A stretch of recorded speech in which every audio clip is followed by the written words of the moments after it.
সম্মুখ সমরে পড়ে বীর চূড়ামণি চলি যবে গেলা জমপুরে অকালে কহে দেবী অমৃত ভাসিনী কোন বীর বরে পড়ি সেনাপতি পদে। দেখো এই কবিতাটি শুরুর পূর্বে আমাদের একটুখানি মাইকেল মধুসূদন দত্ত অর্থাৎ যে লিখেছেন কবিতাটি কবি মাইকেল মধুসূদন দত্ত, শুধু শুধু কবি বলবো না, তাকে যদি আমরা মহাকবি মাইকেল মধুসূদন দত্ত বলি তাহলেও কিন্তু বেশ বলা হয়।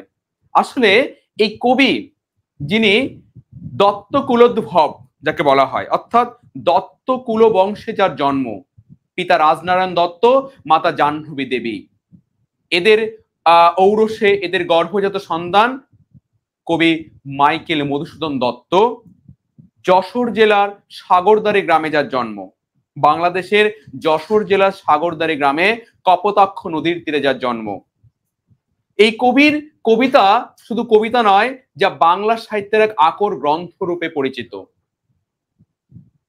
তিনি হয়তো প্রথম জীবনে তিনি জাতিতে বাঙালি হলেও হয়তো প্রথম জীবনে উচ্চাকাঙ্ক্ষিত হয়ে তিনি হয়তো ইংরেজি সাহিত্য, ইউরোপীয় সাহিত্যের প্রতি আকৃষ্ট হয়েছিলেন বটে, কিন্তু পরবর্তী তিনি কিন্তু আবারও বাংলা সাহিত্যের প্রতি আকৃষ্ট হন এবং বাংলা সাহিত্যকে ভালোবেসে তিনি কিন্তু লিখেছেন তার কবিতাগুলো।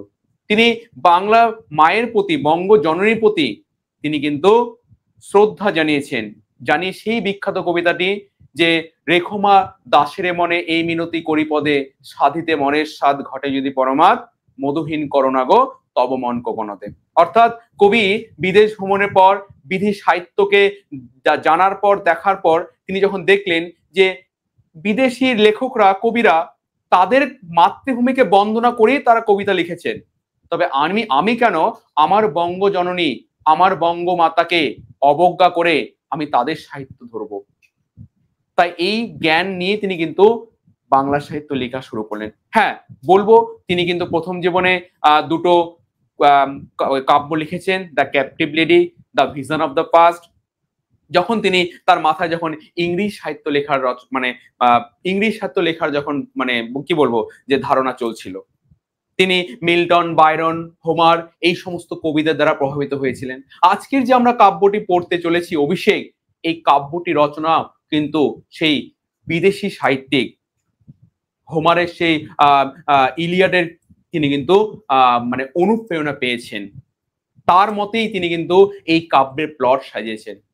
তো যাই হোক, সেই কাব্যের প্লটের আলোচনা একটু পরে আসছি। আমরা আরেকটু কবি সম্পর্কে জানি। কবি, তার পিতা হচ্ছে রাজনারায়ণ দত্ত, তাকে তিনি হচ্ছে স্থানীয় একটি আদালতে তিনি কিন্তু একটা মোক্তা ছিলেন, নিম্ন পদস্থ একজন উকিল ছিলেন। তিনি চাইতেন তার ছেলেকে ব্যারিস্টার করবেন, উচ্চ পদস্থ জজ সাহেব বানাবেন। আর এই জন্য তিনি কিন্তু তার ছেলেকে তিনি সেই গ্রাম থেকে, অর্থাৎ যশোর জেলার সাগরদাড়ি গ্রাম থেকে কলকাতা নিয়ে এলেন। কেন? ছেলের পড়াশোনা করানোর জন্য। এখানে এসে তিনি ভর্তি হলেন স্কুলে, হিন্দু স্কুলে ভর্তি হলেন। সেখানে তার পড়াশোনা চলতে থাকলো। কিন্তু এখানে রিচার্ডসনের তিনি বলতে গেলে সাহচর্য আসার পর তার মধ্যে একটা আমূল পরিবর্তন দেখা দিল। কিরকম পরিবর্তন? না, কবি তিনি তার মধ্যে বেশ বিদেশি ছায়া, বিদেশি ভাব আসা শুরু করলো। তিনি ইংরেজদের প্রতি একটু বেশি পক্ষপাতিত্ব দেখাতে শুরু করেন, কারণ সেই সময় ভারতবর্ষে ইংরেজদের শাসন চলছিল। কবির জন্ম 1820, মৃত্যু 1874, সরি একটু ভুল বললাম, 1873। তো এই সময় পর্ব দেখো, সময় পর্ব ভাবো, ইনি কিন্তু রবীন্দ্রনাথের পূর্ববর্তী যুগের কবি একজন, অর্থাৎ রবীন্দ্রনাথের জন্ম তখন হয়নি, তখন কিন্তু মধুসূদন দত্ত লেখা শুরু করে দিয়েছেন। তাহলে এই কবি তিনি ইংরেজদের ঘেঁষা হওয়াতে কি হলো, তিনি কিন্তু এই হিন্দু স্কুলের যে অন্যান্য শিক্ষকরা ছিলেন তা কিন্তু সেখানে বিতাড়িত করে দিলেন। তিনি তখন কি করলেন, তিনি তখন বিতাড়িত করার একটা ঘটনা ঘটেছিল, তিনি নিজের ধর্মকে পরিবর্তন করলেন। তার নাম ছিল মধুসূদন দত্ত, কিন্তু তিনি কি করলেন, খ্রিস্টান ধর্ম গ্রহণ করার পর তিনি কিন্তু মাইকেল মধুসূদন দত্ত হয়ে গেলেন। তারপর তিনি বিশপ স্কুলে ভর্তি হলেন এবং সেখানে তিনি পড়াশোনা চালিয়ে যেতে থাকলেন। কিন্তু পিতা তার ছেলের এই ধর্মান্তরিতকরণ ব্যাপারটা মেনে নিতে পারলেন না। তিনি মন থেকে খুব আঘাত পেলেন, তাই তিনি তার সন্তানকে একরকম ত্যায্য করলেন। তারপরে মধুসূদন দত্ত কি করলেন না, আর্থিক দুর্দশায় পড়লেন। কি করে তার জীবন কাটাবে, কি করে সে চলবে, তার পড়াশোনা কি করে চলবে। তবুও তিনি কি করলেন, নিজের চেষ্টায় এবং বন্ধু বান্ধবদের সহযোগিতায়, যদি নাম করতে হয় ঈশ্বরচন্দ্র বিদ্যাসাগর, তার সহযোগিতায় কবি কি করলেন, তিনি কিন্তু বিদেশেও পাড়ি দিলেন। তোমরা মনে আছে কিনা অষ্টম শ্রেণীতে তোমরা কিন্তু একটা প্রবন্ধ পড়েছিলে, চিঠি। সেই প্রবন্ধে দেখেছিলে তিনজন ব্যক্তিকে তিনি কিন্তু তিনটি চিঠি লিখেছিল। এক, ঈশ্বরচন্দ্র বিদ্যাসাগর, দুই, গৌরমোহন দাস, গৌরদাস বসাককে, আর তিন হচ্ছে রাজনারায়ণ দত্তকে। ঠিক আছে? তো সরি, রাজনারায়ণ দত্ত না, রাজনারায়ণ বসু হবে বোধহয় সম্ভবত, যাই হোক। তো এই যে তাদের কাছে তিনি কিন্তু প্রকাশ করেছিলেন যে তিনি বিদেশে কি উদ্দেশ্যে, যেমন প্রথম পত্রে তিনি বলেছিলেন যে ঈশ্বরচন্দ্রকে, যে বন্ধু তোমার ঋণ আমি কখনো ভুলবো না। অর্থাৎ তিনি ঈশ্বরচন্দ্র যেভাবে তার পাশে দাঁড়িয়েছিল সেটা কিন্তু আর কেউ হয়তো দাঁড়ায়নি, তাকে আর্থিকভাবে সাহায্য করেছিল। যদিও মধুসূদন পরে ফিরে এসে তার পৈতৃক সম্পত্তি থেকে তাই কিন্তু সেই ঋণ শোধ করে দিয়েছিলেন। আবার রাজনারায়ণ বসুকে তিনি কিন্তু ওই পত্রে দেখবে লিখেছিল যে আমি মেঘনাদ বধে আজ এবার মেঘনাদকে শেষ করতে চলেছি, হয় মেঘনাদ মরবে না হয় আমি আমার কাব্যি শেষ, এরকম কিছু একটা লিখেছিল সেখানে। তাহলে ভাবো যে তিনি কিন্তু সেই সময় পর্বে বিদেশে যাত্রা করছেন, আবার এদিকে তার সাহিত্য লেখা শুরু চলছে। তো এই যে এই হচ্ছে মধুসূদন প্রেক্ষাপট। ঠিক আছে? তাই তিনি কিন্তু পিতার থেকে কিন্তু তিনি কি করেছিলেন, তিনি কিন্তু বঞ্চিত হয়েছিলেন, কিন্তু তবুও তিনি সাহিত্য লেখা কিন্তু তিনি বন্ধ করেনি। মানে সাহিত্য বলতে তিনি বিদেশির প্রতি তিনি আকর্ষণ বোধ রেখে দিয়েছিলেন। হ্যাঁ, তবে তবে আমরা দেখবো যে তিনি বিদেশ থেকে ফিরে এসে তিনি বিয়ে করলেন। প্রথম স্ত্রী হেনরিয়েটা, দ্বিতীয় স্ত্রী তার নাম হচ্ছে তোমার হেনরিয়েটা ছিল। তারপর দ্বিতীয় স্ত্রী তিনি মাদ্রাজে গিয়ে বিয়ে করেছেন। ঠিক আছে? তো এই যে দেখো তার যে এই যে মানে দাম্পত্য জীবন, সেখানেও কিন্তু একটা মানে কলহ ছিল। ঠিক আছে? কিন্তু কবির জীবনে দেখা গেল যে তার মধ্যে হঠাৎ আমূল পরিবর্তন। কিরকম না, তিনি একবার কলকাতায় একটি নাট্যশালায় বসে তিনি রামনারায়ণ তর্করত্নের লেখা একটি নাটক দেখছেন। ঠিক আছে? কুলিনকুল সর্বস্ব সম্মত নাটকটার নাম। তো সেই নাটকটা দেখার সময় তিনি দেখছেন যে এই বাঙালিদের তৈরি নাটকের মধ্যে যেন কেমন যেন একটা মানে নিম্ন ম্লেচ্ছ ভাব। তাই তিনি বলেছিলেন যে এইসব অলেখ্য নাট্যরঙ্গে মজে লোকের আর বঙ্গে নিরখিয়া প্রাণে নাহি সয়। অর্থাৎ এই সমস্ত সাধারণ নিম্ন রুচি সম্পন্ন নাটক দেখেই বাঙালির এত মেতে আছে, কারণ মধুসূদনের মাথায় কিন্তু তখন বিদেশি নাট্যকারদের নাটকের প্রবণতা চলছিল। তিনি বিদেশের মাটিতে দাঁড়িয়ে বিদেশি নাটক দেখে তিনি কিন্তু অভ্যস্ত, তাই তার বাংলা নাটককে তার মনে হচ্ছিল রুচিশীল নিম্নমানের নাটক।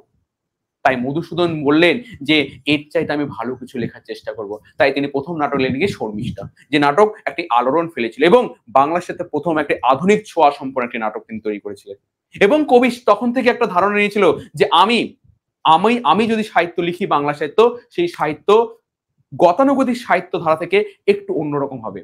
আর আমার এই আলোচনাগুলো করার কারণই হচ্ছে আমরা আজকে যে কাব্যটি পড়তে চলেছি, এই কাব্য কিন্তু আর পাঁচজন সাধারণ বা আর পাঁচজন লেখকের বা কবির কবিতার থেকে একটু অন্য ধরনের কবিতা। যে কবির ভাষার মধ্যে রয়েছে একটি আবিধানিক শব্দের একটি প্রাচুর্য। অর্থাৎ এই কবিতার ভাষা কিন্তু খুব সহজ নয়, তিনি একটু জটিল ভাবে পিনদ্ধ করেছেন এই কবির ভাষায়। তো দেখা যায় যে তার যে নাটকগুলো, সেই নাটকগুলোর মধ্যে আধুনিকতার ছোঁয়া রয়েছে। এরপর তিনি কি করলেন, একে একে নাটক লেখা শুরু করলেন, তিনি মহাকাব্য লেখা শুরু করলেন, যার মধ্যে একটি মহাকাব্য হচ্ছে অভিষেক, তিলোত্তমা, বীরাঙ্গনা, এই সমস্ত তিনি লেখা শুরু করলেন। যাই হোক, তো আমাদের যেটা আজকে আলোচ্য বিষয় মেঘনাদ বধ কাব্য, এই মেঘনাদ বধ কাব্যের যদি বিষয়টা একটু জানি, তাহলে এখানে দেখবো যে আমাদের যে হচ্ছে ধারণা রয়েছে, কি ধারণা, রামায়ণ কেন্দ্রিক ধারণা। আর রামায়ণের ধারণা আমরা কি পাই, যে রামায়ণ মানে আমাদের কাছে কিন্তু রামচন্দ্র নায়ক, আর রাবণ কিন্তু সেখানে কি খলনায়ক বা দুষ্ট চরিত্র, এবং তার ছেলে ইন্দ্রজিৎ। কিন্তু মেঘনাদ বধ কাব্যে মধুসূদন দেখালেন যে না, এখানে রাবণ দুষ্ট চরিত্র নয়, এখানে রাম হচ্ছে খলনায়ক, রাম দুষ্ট চরিত্র। এখানে যদি নায়ক চরিত্রে কেউ হয়, সে হচ্ছে রাবণ। কারণ নায়ক তো তাকেই বলি যে তার ধী শক্তি বজায় রেখে সমস্ত প্রতিকূল পরিবেশের সঙ্গে লড়াই করে এবং নিজের শক্তির উপর বিশ্বাস রেখে যে কিনা মাথা উঁচু করে থাকে।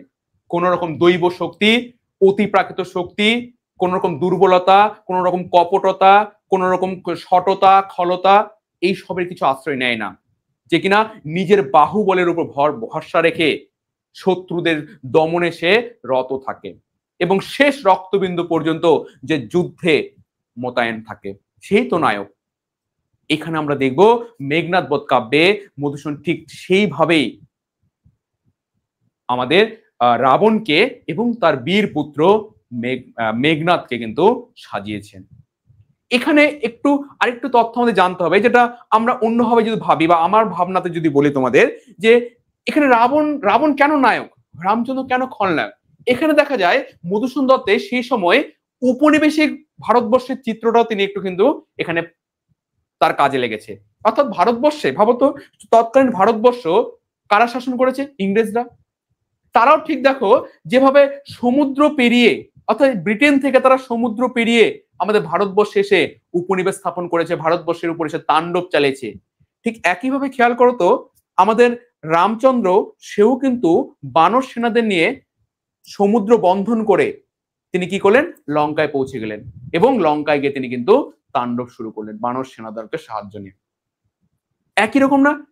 তাহলে ইংরেজরা যদি আমাদের কাছে শত্রু হয়, তাহলে রামচন্দ্র তো শত্রু, তিনিও তো লঙ্কাকে দখল করতে গিয়েছিলেন, লঙ্কাকে উপর অত্যাচার আক্রমণ করতে গিয়েছিলেন, স্বর্ণ লঙ্কা। সেখানে তো কোনো তারা তো কারোর সঙ্গে বিবাদ করতে আসেনি। ঠিক যেভাবে আমরা ভারতীয়রা, আমরা তো ব্রিটিশদের সঙ্গে কোনো বিবাদে জড়াইনি, তাহলে তারা আমাদের উপর কি আক্রমণ করতে। হ্যাঁ, এখানে বলে রাখি যে রামের যদিও লঙ্কায় তার লঙ্কায় যাওয়ার একটা কারণ ছিল। কারণটা কি না, সে হচ্ছে শূর্পণখার তোমার হচ্ছে নাককে ছেদন করাকে কেন্দ্র করে। শূর্পণখা হচ্ছে রাবণের বোন, তার নাককে লক্ষণ ছেদন করেছিল, কেননা লক্ষণের সামনে সে প্রেম প্রস্তাব জানিয়েছিল। সেই রাগে কি করলেন? রাবণ সীতা দেবীকে হরণ করে নিয়ে গেলেন, আর সেই সীতা দেবীকে উদ্ধারের জন্য কিন্তু রামচন্দ্র গিয়েছিল। ঠিক আছে, এইটুকু ঠিক আছে কাহিনী, ঠিক আছে। কিন্তু দেখা যায় আমরা যদি এটাকে একটুখানি অন্যদিকে রাখি, যদি আমরা দেখি রাবণ এবং রামচন্দ্রের যদি বিষয়টা দেখি, তাহলে দেখবো রামচন্দ্র সৈন্যদের নিয়ে লঙ্কা জয় করতে চলে গেছেন। এবং দেখা যায় সেখানে কি দেখা যায় না, দেখা যায় যে কিভাবে রাম বারবার রাবণের শক্তির সামনে, মেঘনাদের বাহুবলের সামনে বারবার মৃত্যুবরণ করার পরেও সে কিন্তু আবারও জীবিত হচ্ছে। কার সহায়তায়? মহামায়ের কৃপায় বা কোনো দেবতার কৃপায় বা তোমার হচ্ছে কোন রকম কপটতা, খলতা, এইভাবে কিন্তু সে বারবার জীবিত হয়ে উঠছে। তো যাক, সেগুলো আমরা জানবো। কিন্তু আমরা আরেকটু তথ্য জানবো কি, যে এই যে মেঘনাদ বধ কাব্য, এই মেঘনাদ বধ কাব্যে আমরা কোন অংশটুকু পড়তে চলেছি, আমরা সেই অংশটুকু একটু পরিচয় জানি। সেই অংশটা জানার আগে একটা কথা বলবো, যে আমাদের এই মেঘনাদ বধ কাব্যে কিন্তু আমাদের রয়েছে মোট 9টি স্বর্গ। ঠিক আছে, দেখো 9টি স্বর্গ কি কি তোমাদের একটু দেখাই। দেখো, প্রথম স্বর্গ অভিষেক। প্রথম স্বর্গ হচ্ছে অভিষেক, যে স্বর্গটা আমরা আজকে পড়তে চলেছি। কিন্তু না, এই স্বর্গের কিন্তু আমরা সম্পূর্ণ অংশ পড়বো না, কতটুকু অংশ পড়বো তোমাদের পরে আমি সাজিয়ে দিয়েছি। তাহলে এই অভিষেক, প্রথম স্বর্গের নাম অভিষেক। যে স্বর্গের প্রথমে ছিল সম্মুখ সমরে পড়ি বীর চূড়ামণি, চলি যবে গেলা জমপুরে, কহ হে অমৃত ভাসিনী, কোন বীর বরে বরি সেনাপতি পদে। অর্থাৎ এই কবিতার প্রথম চরণেই কিন্তু এই লাইনটা দিয়ে শুরু করছেন মাইকেল। এরপর দেখো বলছে দ্বিতীয় স্বর্গ অস্ত্রলাভ, তৃতীয় স্বর্গ সমাগম, চতুর্থ স্বর্গ অশোকবন, পঞ্চম স্বর্গ উদ্যোগ, ষষ্ঠ স্বর্গ বধ, সপ্তম স্বর্গ শক্তি নির্ভেদ, অষ্টম স্বর্গ প্রেতপুরী, নবম স্বর্গ সংস্ক্রিয়া। এই হচ্ছে আমাদের 9টি স্বর্গের পরিচয়। আজকে আমরা প্রথম স্বর্গটি পড়বো, যার নাম কি? যার নাম হলো অভিষেক। ঠিক আছে, যার নাম হচ্ছে অভিষেক। আমরা আজকে প্রথম স্বর্গ পড়তে চলেছি, অভিষেক। এই স্বর্গের কিছুটা অংশ আমরা আজকে পাঠ্যরূপে পাবো। দেখো এরপরে কি আছে। দেখো, মাইকেল মধুসূদন দত্তের মেঘনাদ বধ কাব্যের প্রথম স্বর্গ থেকে নেওয়া হয়েছে। এই স্বর্গটিতে মোট 786টি পংক্তি আছে। অর্থাৎ আমি যে তোমাদের প্রথম স্বর্গটি দেখালাম, সেই স্বর্গে কতগুলি আছে? টোটাল এখানে আছে হলো 786টি পংক্তি। ঠিক আছে, অর্থাৎ 786টি লাইন রয়েছে। ঠিক আছে, তারপর দেখো কি বলছে, যার মধ্যে থেকে 657 থেকে 762 নম্বর পংক্তি আমাদের পাঠ্যাংশ অন্তর্ভুক্ত হয়েছে।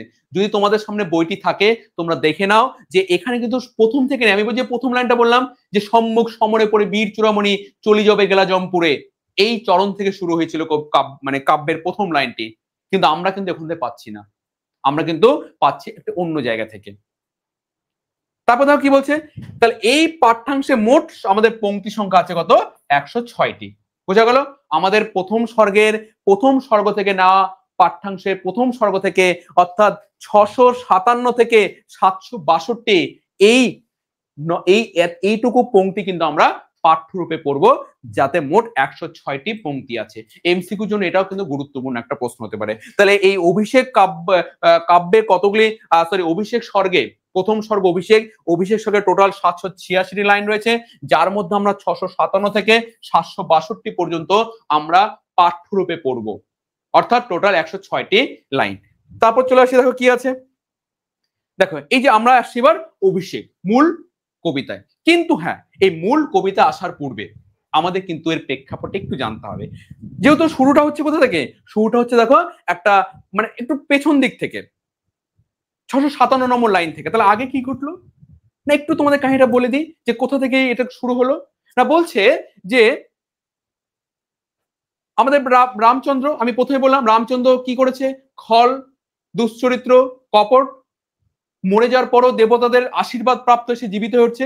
তো এই রামচন্দ্র সে যাকে কিনা মেঘনাদ নিসারণের যুদ্ধে, রাত্রিকালীন যুদ্ধ, নিসারণের রাত্রিকালীন যুদ্ধে যাকে কিনা বধ করে তিনি কি করলেন, তিনি শত্রুকে নিধন করেছেন। বহুদিনের কাঙ্ক্ষিত যে মানে যেটা করা দরকার ছিল, অর্থাৎ রামচন্দ্র লঙ্কাকে তোমার হচ্ছে তাণ্ডব করে লঙ্কাকে ধ্বংস করার চেষ্টা করছিল, তাই রামচন্দ্রকে বধ করেছে। এই রামচন্দ্রকে বধ করা মানে তাদের সামনে একটাই মানে বীর, মানে বলতে তাদের সামনে যে শত্রু ছিল সেই শত্রুকে সে নিধন করেছে। নিধন করার পর একটি আত্ম উল্লাসে তিনি কি করেছেন না, তিনি হচ্ছে ওই প্রমোদ কাননে গিয়ে নর্তকদের নিয়ে তিনি বিলাস ব্যসনে মত্ত হয়েছেন, কি নাচ গান সুরাপানে মত্ত হয়েছেন, কারণ তাদের চিরশত্রুকে সে কিন্তু বধ করেছে। আর কিন্তু কোনো তাদের সামনে শত্রু নেই, আর কেউ কিন্তু মাথা তুলে দাঁড়াতে পারবে না। এইবার কি ঘটলো, হঠাৎ করে সেখানে তোমার হচ্ছে সেইখানে তার ধাত্রী মাতা সেখানে গিয়ে উপস্থিত হয়ে গেলেন। কেন উপস্থিত হলেন, কারণ উপস্থিত হওয়ার কারণ হচ্ছে যে তিনি গিয়ে খবর দিচ্ছেন যে তোমার প্রিয় ভাই বীরবাহু তাকে সীতাপতি বধ করেছে। এই কথা শুনে তো মেঘনাদ চমকে উঠলেন। কেন চমকে উঠলেন, কারণ তিনি তো জানেন যে তাকে বধ করেছে, তাহলে সে কি করে আবার জীবিত হতে পারে। ব্যাপারটা এখানে দেখো যে তার কিন্তু আরেকটু যদি আমরা আগে তথ্য জানি তাহলে জানবো যে এখানে কিন্তু তার ধাত্রী দেবী প্রভাষা তিনি কিন্তু জাননি। আসলে এখানে ছলনা করে, দেবতারা ছলনা করে দেবী লক্ষ্মীকে এই মেঘনাদের হচ্ছে সেই প্রমোদ কাননে পাঠানো হয়েছে তাকে। কারণ যখন বীরবাহুকে মেরে দিয়েছে রামচন্দ্র পুনর্জীবিত হয়ে, তার দেখে রাবণ কিন্তু মত্ত হয়ে উঠেছে, সে কিন্তু আর স্থির থাকতে পারছে না। তার কিন্তু যুদ্ধে যাওয়ার কিন্তু ইচ্ছা, অর্থাৎ সে এবার যুদ্ধে গিয়ে রামচন্দ্রকে সমূলে বিনাশ করবে। আর রাবণ যদি একবার যুদ্ধে নামে তাহলে সেই যুদ্ধ কিন্তু একটা ভয়ানক আকার নেবে, যে যুদ্ধে প্রচুর প্রাণহানি হবে এবং যে যুদ্ধ স্বর্গমস্ত পাতালকে পর্যন্ত কাঁপিয়ে দিতে পারে। কারণ রাবণ নামছে যুদ্ধে। কিন্তু দেবতারা মনে করে যে রাবণকে নয়, আগে রাবণের পুত্রদেরকে যুদ্ধে নামানো হোক, আগে পুত্রদেরকে মারা হোক। কারণ একটা মানুষের যদি দুটো বাহু কেটে দেওয়া হয় সে এমনিতে দুর্বল হয়ে যাবে। আসলে রাবণের দুইটা ছেলে তো দুটো বাহু সমান, তাই আগে বাহুকে ছেদন করো। এটা ছিল দেবতাদের একটা কুবুদ্ধি। তাই দেবতাদের পরামর্শ মেনে দেবী লক্ষ্মীকে মেঘনাদের ধাত্রী মাতা রূপে, দেখো এমন একজনকে সাজিয়ে পাঠানো হয়েছে যার কথা মেঘনাদ কিন্তু বিশ্বাস না করে উপায় নেই। তাই মেঘনাদের ধাত্রী মাতা প্রভাষার ছদ্মবেশে দেবী লক্ষ্মীকে কি করা হলো, বৈকুণ্ঠ ধাম থেকে দেবী লক্ষ্মীকে তার ধাত্রী মাতা রূপে তার সেই প্রমোদ উদ্যানে পাঠানো হলো। আর সঙ্গে সঙ্গে মেঘনাদ তার মুখ থেকে কথা শোনার পর আর কিন্তু দ্বিধা মাত্র না করে তিনি কি করলেন, তিনি কিন্তু যুদ্ধে যাওয়ার জন্য প্রস্তুতি নিলেন। আর এইখান থেকে কিন্তু আমরা এই কবিতাটি পড়া শুরু করব। বোঝা গেল এর প্রেক্ষাপটটা কি রয়েছে। ওই যে বললাম যে সম্মুখ সমরে পড়ে বীর চূড়ামণি চলি যাবে গেলা জমপুরে, কহে অমৃত ভাসিনী কোন বীর বরে বরি সেনাপতি পদে। মানে বীরবাহুর মৃত্যু দিয়েই কিন্তু আমাদের কাব্যটি শুরু হয়েছে। রাবণ বলছে যে আর কোন বীর বরকে সেনাপতির পদে বরণ করব, এই নিয়ে চিন্তিত, তিনি ক্রোধান্বিত, তিনি যুদ্ধে যাবেন। সে যুদ্ধে যাওয়াটাকে আটকানোর জন্য দেবতাদের ছলা কলা মেনে প্রভাষা রূপে মেঘনাদকে এনে মেঘনাদের সামনে এই বার্তা নিয়ে গেল। আর এই বার্তা শুনে মেঘনাদের প্রতিক্রিয়া কি হয়েছে, আর প্রতিক্রিয়ার পরে তিনি যখন রাজসভায় গেলেন এবং তার পিতাকে তার কথোপকথন জানালেন, এবং তার পিতা বাধ্য হয়ে তার ছেলেকে অর্থাৎ দ্বিতীয় ছেলেকে তিনি কিন্তু যুদ্ধের সাজে অভিষেক করলেন। আর এই জন্য কাব্যের নাম হচ্ছে অভিষেক, অর্থাৎ কোন একটি যুদ্ধের সাজে তাকে সজ্জিত করে যুদ্ধে পাঠাবেন। অর্থাৎ কোন একটা গুরুত্বপূর্ণ কাজে যখন কাউকে বসানো হয় তখন তার পূর্বে তাকে যে বরণ করামূলক যে একটা প্রক্রিয়া, সেটাকে বলা হচ্ছে অভিষেক। এখানে এই প্রথম স্বর্গের নাম সার্থক। তো দেখো এবার তাহলে কবিতায় চলে এসে আমরা কি বলছে কবিতায়।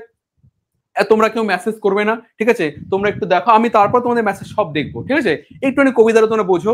হ্যাঁ, মেসেজটা আমি তোমাদের একটুখানি পরেই দেখছি, ঠিক আছে। দেখো প্রত্যেকটা শব্দের কিন্তু অবশ্যই কিন্তু তোমরা মানে বোঝার চেষ্টা করবে, কারণ এই কবিতাটা আমি প্রথমে বলেছি যে কবি একটা কথা লিখেছিলেন, গাইব মা বীর রসে ভাসি এ মহা গীত। গাইব মা বীর রসে ভাসি এ মহাগীত, অর্থাৎ তিনি কিন্তু বীর রসে, মাইকেল বীর রসে এই কাব্যখানি লিখতে চেয়েছিলেন এবং তাই তিনি লিখছিলেন। কিন্তু ষষ্ঠ স্বর্গ লেখার পর তিনি আর পারলেন না এই কাব্যটিকে বীর রসে লিখতে। তিনি কাব্যটিকে শেষে কি করলেন, করুণ রসে লিখলেন, করুণ রসে লিখলেন। বুঝতে পারলে, তিনি কি করেন, কাব্যে করুণ রসে লিখলেন। তাহলে প্রথমে তার চিন্তা ছিল বীর রস, আর তার জন্যই তার ভাষাতেও কিন্তু একটা বীরত্বের ছোঁয়া রয়েছে। একটি সাহিত্যিক আঙ্গিনা থেকে একটু উচ্চ মার্গে কিন্তু কবি বিচরণ করছেন, এখানে একটু উচ্চ মার্গের শব্দ, একটু আবিধানিক শব্দ এই কাব্যে তিনি প্রয়োগ করেছেন। এবং এটাই কিন্তু মাইকেলকে আর 5জন কবির থেকে তাকে আলাদা করায়, তাকে স্বতন্ত্র পরিচয় এনে দেয়। এই কারণে তো এটিকে বলা হচ্ছে মহাকাব্য, শুধু কাব্য নয়, মহাকাব্য এটি। আর এখানে আরো একটি বৈশিষ্ট্য দেখবে তোমরা, প্রত্যেকটি লাইনের 14টি কিন্তু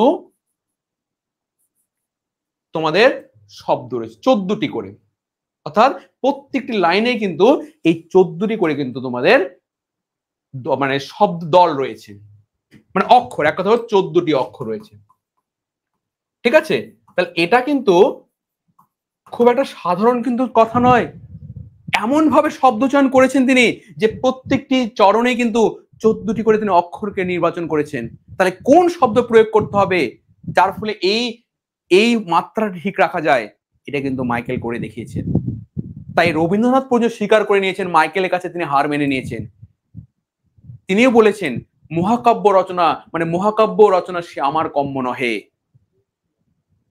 তাই কি বলছে দেখো, চলে আসি তাহলে আমরা এখানে, যে কনক আসন্তাজি বীরেন্দ্র কেশরী ইন্দ্রজিৎ প্রণমিয়া ধাত্রীচরণে। আর একটা কথা, এই কবিতায় লেখা হয়েছে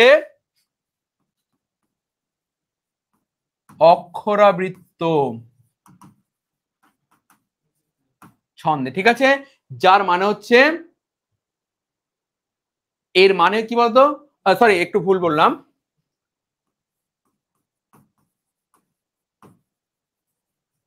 অমিত্রাক্ষর ছন্দ, ঠিক আছে, মানে অমিত্রাক্ষর মানে 9 মিত্রাক্ষর, অর্থাৎ 9 মিল, অর্থাৎ প্রতিটি চরণের শেষে মিল থাকতে হবে এমন কোনো কথা নয়।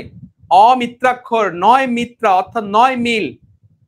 মানে তিনি মনে করেন যে কবিতার প্রতিটি চরণ, সত্যেন্দ্র দত্তের মতো তিনি ছন্দে জাদুকর নন। তার মতে কবিতার ভাবনা গিয়ে যেখানে শেষ হবে সেখানে বিরাম চিহ্ন হবে, এতে চরণে মিল থাক বা না থাক। আসলে আসল কথা যে কবিতার ধারণা, কবিতার তত্ত্বটা আসল কথা, কবিতার ভাবটা আসল কথা তার কাছে। তাই কবিতার অন্ত মিলটা তার কাছে বড় কথা নয়। তাই তিনি নতুন একটা ছন্দের আবিষ্কার করলেন, যার হচ্ছে অমিত্রাক্ষর ছন্দ। বাংলা সাহিত্যে প্রথম সৃষ্টি করলেন তিনি কিন্তু অমিত্রাক্ষর ছন্দ। দেখো কি বলছে, কনক আসন্তাজি বীরেন্দ্র কেশরী ইন্দ্রজিৎ প্রণমিয়া ধাত্রীচরণে। অর্থাৎ কনক মানে কি, কনক মানে সোনা। প্রত্যেকটা শব্দে কিন্তু আমরা মানে বুঝবো, কনক মানে হচ্ছে সোনা, ঠিক আছে। সোনা, তাহলে সোনার আসন, অর্থাৎ বুঝতে পারছো লঙ্কা, স্বর্ণ লঙ্কা নাম দেওয়া হয়েছে, যেখানে চারিদিকে শুধু সোনা, স্বর্ণ ভান্ডার। তাহলে স্বর্ণ লঙ্কায় ইন্দ্রজিৎ যে আসনে বসবে সেটা নিশ্চয়ই সোনার আসনই হবে। তাই সোনার আসন ত্যাজি মানে কি, ত্যাগ করে, অর্থাৎ তিনি সোনার আসনে, স্বর্ণ আসনে বসে তিনি নর্তকীদের নাচ গান শুনছেন, আর তার হাতে ফুলের মালা জড়ানো, গায়ে ফুলের মালা জড়ানো, ঠিক আছে, তিনি মালার সুবাসে, কারণ তিনি যুদ্ধ থেকে এখন বিরত রয়েছেন, কারণ যুদ্ধ শেষ, যুদ্ধে তার চিরশত্রুকে বধ করে চলে এসে আনন্দে তিনি উল্লাসিত হয়ে তিনি কিন্তু এখন বিলাস ব্যসনে মত্ত, সুরা পান করছেন, আনন্দ উৎসব করছেন, ফুলের গন্ধ নিচ্ছেন, আর তিনি কিন্তু প্রমোদে ব্যস্ত। ঠিক সেই সময় যখন প্রভাসকে তাকে খবরটা দেয়, তখন তার প্রতিক্রিয়া কি সেটাই দেখানো হয়েছে, যে কনক আসন ত্যাজি বীরেন্দ্র কেশরী। দেখো বীরেন্দ্র কেশরী কেন বলা হচ্ছে, বীরেন্দ্র বীর যুক্ত ইন্দ্র, তার কেশর, অর্থাৎ ঠিক যেমনটা সিংহের যে দর্প একটা, সেই সিংহের দর্পের সঙ্গে কিন্তু এখানে ইন্দ্রজিৎকে কিন্তু এখানে তুলনা করা হয়েছে। তাই বীরেন্দ্র কেশরী প্রণমিয়া মানে কি, প্রণাম করলেন ধাত্রীর চরণে। ধাত্রী বলতে এই ধাত্রীকে এখানে লিখে প্রভাষা, ছদ্মবেশী, যদি এটা তার আসল ধাত্রীমা। আর ধাত্রীমা মানে কি, এটাও তুমি প্রশ্ন হয়, ধাত্রীমা মানে হচ্ছে, দেখবে যে মেঘনাদ হচ্ছে পালয়ত্রী মা একজন, মন্দোদরী দেবী। আর তারপরে হতো, এটা রাজাদের ক্ষেত্রে হতো, যে হয়তো রানীরা তার সন্তানকে পালন করতে পারতেন না, ঠিক আছে, শারীরিক অসুস্থতার কারণে, তখন একজন করে দাইমা রাখা হতো, দাইমা, সেই দাইমাকে এখানে ধাত্রী মাতা বলা হয়, মানে যিনি পালন করেন, পালয়িত্রী মাতা। তো সেই ধাত্রী মাতা প্রভাষা তার চরণে গিয়ে প্রণাম করছেন, জোর করে বলছে। দেখো এটা হচ্ছে সংস্কার। আসলে মাইকেল তো মেঘনাথকে তো এখানে নায়কের রূপে দেখাতে হবে না, তার চোখে তো মেঘনাথ নায়ক, নায়কের তো সৎ গুণগুলো দেখাতে হবে, নায়ককে তো সৎ চরিত্র বানাতে হবে। এটা তো মাইকেল জেনে শুনে করেছেন, কারণ এই কাব্যে তিনি কিন্তু বিপরীত বিষয় দেখেছেন, ঠিক যেন উল্টোটা দেখেছেন। মূল রামায়ণে আমরা রাবণকে কি পাই, রাবণকে দুশ্চরিত্র রূপে পাই, মেঘনাথ দুশ্চরিত্র, আর রাবণ আমাদের কাছে দেবতা স্বরূপে। কিন্তু মাইকেল কি করলেন, তার কাব্যে এনে তিনি উল্টোটা করলেন, তিনি এখানে মেঘনাথকে, রাবণকে তিনি নায়কের জায়গায় বসাবেন, আর নায়কের যে গুণগুলো থাকা উচিত সেগুলো তিনি দেখিয়েছেন। কি দেখেছেন, মায়ের চরণে প্রণাম করা। তাই বলছে কি হেতু মাতো গতি তব আজ ভবনে, কি হেতু মানে কি কারণে, হেতুময় করণ বলেছিলাম না, হেতু মানে কি কারণ, তাহলে কি কারণে মাতো, মাতো মানে এখানে মাতা, মাতা মানে কে, এই প্রভাষাকে তিনি মাতা বলেন, প্রভাষাকে মাতা বলেন, ঠিক আছে। তাহলে কি কারণে মাতা, গতি মানে আশা, তব মানে তোমার, আজি এ ভবনে, অর্থাৎ এ গৃহে কি কারণে তুমি এলে, তোমার তো এখানে আসার কথা নয়, এখানে তো তুমি সচরাচর আসো না, কারণ এটা তো নর্তকশালা, এখানে তো মাতা পিতা এরা আসে না, এখানে সন্তানা আনন্দ উল্লাসে ব্যস্ত থাকে, কিন্তু তুমি আজকে কি কারণে এলে এখানে।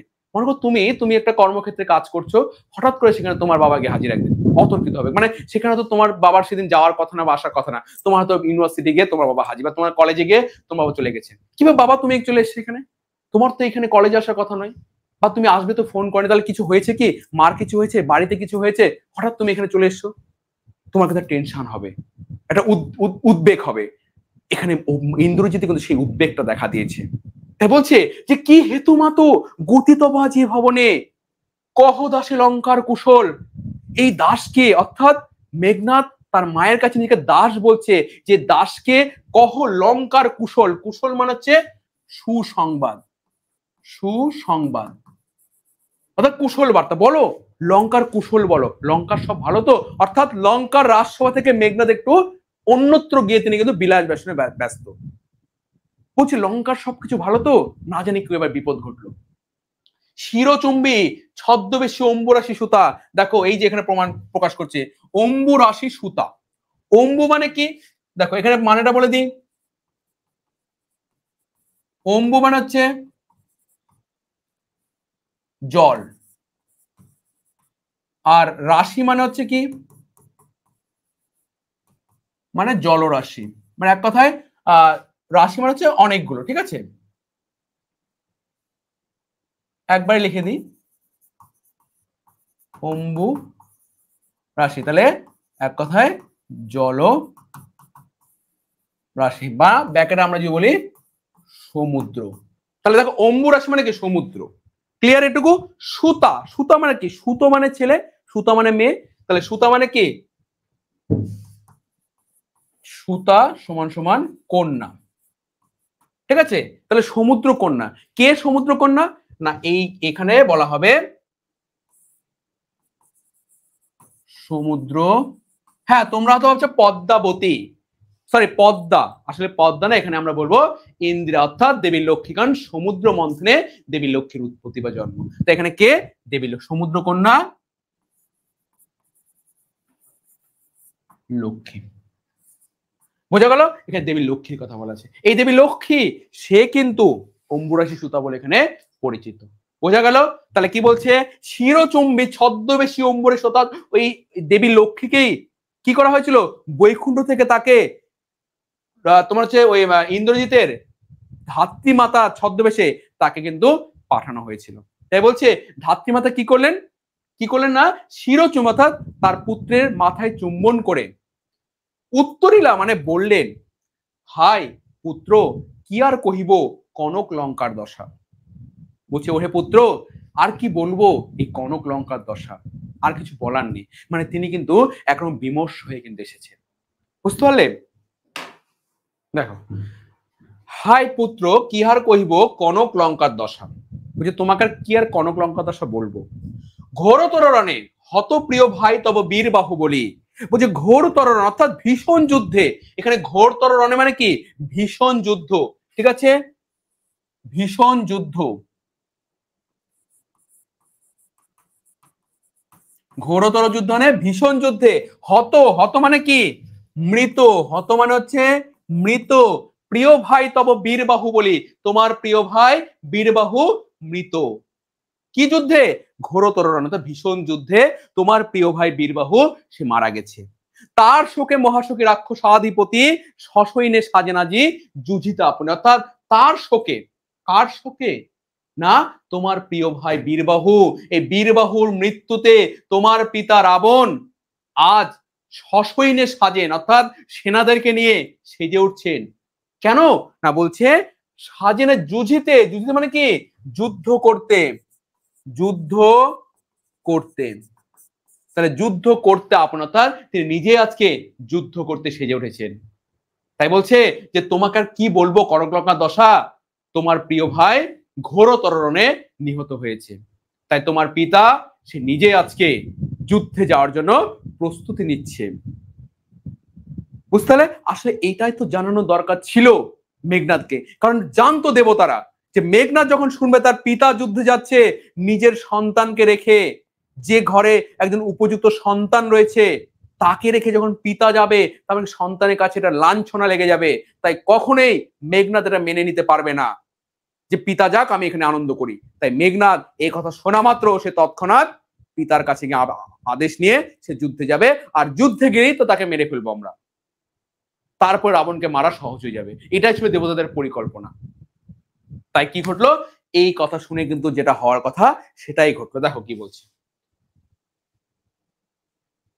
বলছে জিজ্ঞাসিলা মহাবহ বিস্ময় মানিয়া কি কহিলা ভগবতী, কে বধিল কবে প্রিয়ানুজে। এই কথা শুনে মেঘনাদ জিজ্ঞাসিল অর্থাৎ সে যেন বিস্ময়িত বিস্মিত হয়ে তার চোখে মুখে বিস্মিত, কি বলো আমার ভাইকে কে মারলো, ঠিক আছে। বলছে কি কহিলা ভগবতী, অর্থাৎ ভগবতীকে, এগুলো তো প্রত্যেককে দেখো নাম পরিবর্তন করেছে, আসলে ওই যে বললাম অক্ষর মাত্রা ঠিক রাখার জন্য। তাই বলছে কি ভগবতী, অর্থাৎ ভগবতী কে এখানে প্রভাষা, তাহলে তোমরা জেনে রাখো এখানে ভগবতী হচ্ছে প্রভাষা, ঠিক আছে। তাহলে বলছে কি কহিলা ভগবতী, কে বধিল কবে প্রিয়ানুজে, প্রিয়ানুজ মানে কি প্রিয় যুক্ত অনুজ, প্রিয়, প্রিয় মানে কি প্রিয় মানে হচ্ছে আপন, ঠিক আছে, আর অনুজ,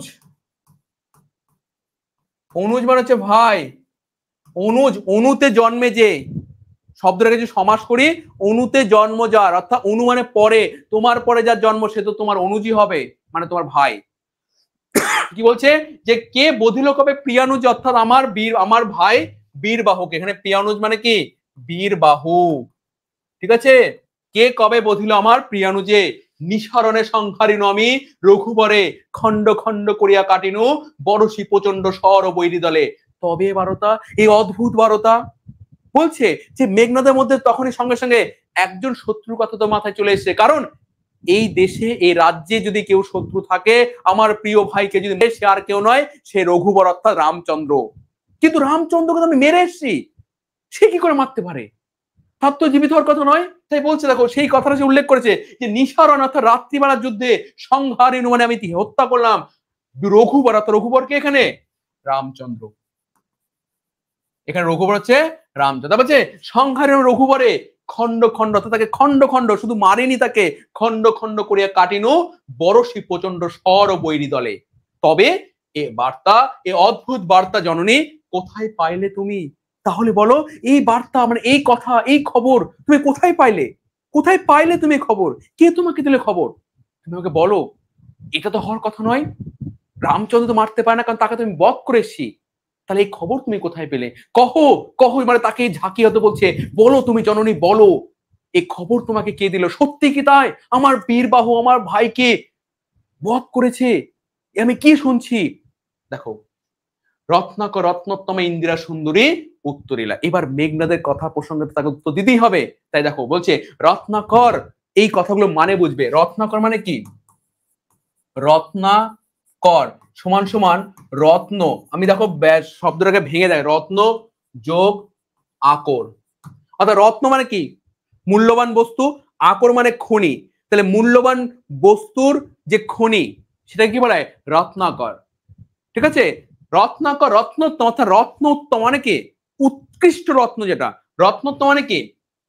তাকে এই শব্দের মানে বলেছে দেখো, রত্নোত্তমা, রত্ন র রত্নোত্তমা। ঠিক আছে?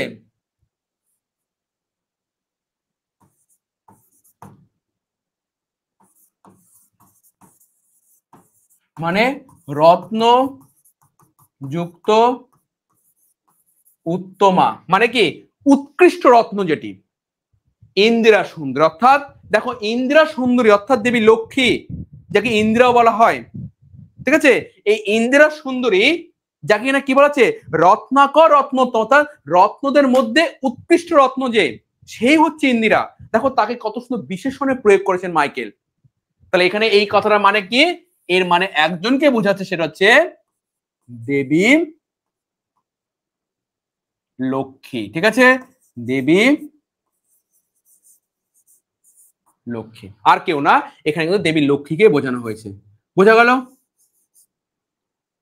তাহলে দেখো একজন ব্যক্তিকে বোঝাতে মধুসূদন কত সুন্দর ভাষা প্রয়োগ করেছেন, রত্নাকর। অর্থাৎ দেখো এবার এটা মানেও আছে কিন্তু, রত্ন কোথায় থাকে? মূল্যবান পাথর কোথায়? সমুদ্রের তলায় না?